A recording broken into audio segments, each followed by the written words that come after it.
साम्राज्य, सामान्यांचा असामान्य आवाज। तलवार घेऊन दहशत माजवणाऱ्या इसमास शहर गुन्हे शाखेने ताब्यात घेतले।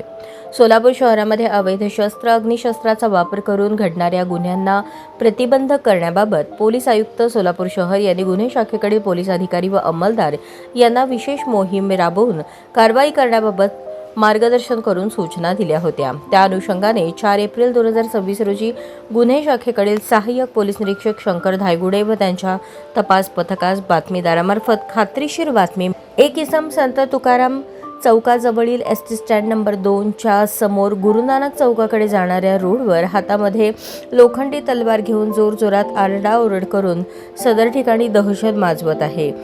प्राप्त बातमीबाबत अरविंद माने, वरिष्ठ पोलीस निरीक्षक गुन्हे शाखा यांना सविस्तर माहिती देऊन त्यांच्या मार्गदर्शनाखाली गुन्हे शाखेकडील सहाय्यक पोलीस निरीक्षक शंकर धायगुडे व त्यांचे तपास पथक कारवाई करता रवाना झाले।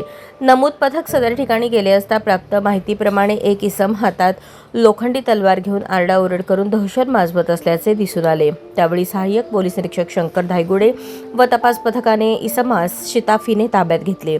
ताब्यात घेतलेल्या इसमास नाव पत्ता विचारले असता त्याने त्याचे नाव मोहन नागनाथ पोतू, वय 37, राहणार शास्त्रीनगर, शिवलिंग मंदिराजवळ, सोलापूर असे सांगितले। त्यानंतर पंचांसमक्ष नमूद इसमाची झडती घेऊन त्याच्या उजव्या हातात असलेली 2 फूट लांबीची लोखंडी तलवार ताब्यात घेऊन जप्त करण्यात आली।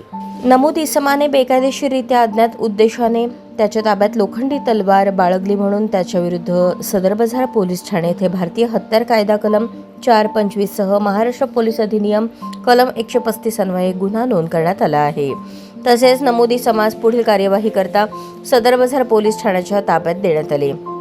ही कामगिरी एम राजकुमार, पोलीस आयुक्त सोलापूर शहर, डॉक्टर अश्विनी पाटील, पोलीस उपायुक्त गुन्हे, राजन माने, सहाय्यक पोलीस आयुक्त गुन्हे, अरविंद माने, वरिष्ठ पोलीस निरीक्षक गुन्हे शाखा यांच्या मार्गदर्शनाखाली सहाय्यक पोलीस निरीक्षक शंकर धायगुडे व त्यांच्या तपास पथकातील पोलीस अंमलदार हवालदार अंकुश भोसले, शैलेश बुगड, पोलीस शिपाई राजू वाघमारे, अभिजित धायगुडे यांनी केली आहे।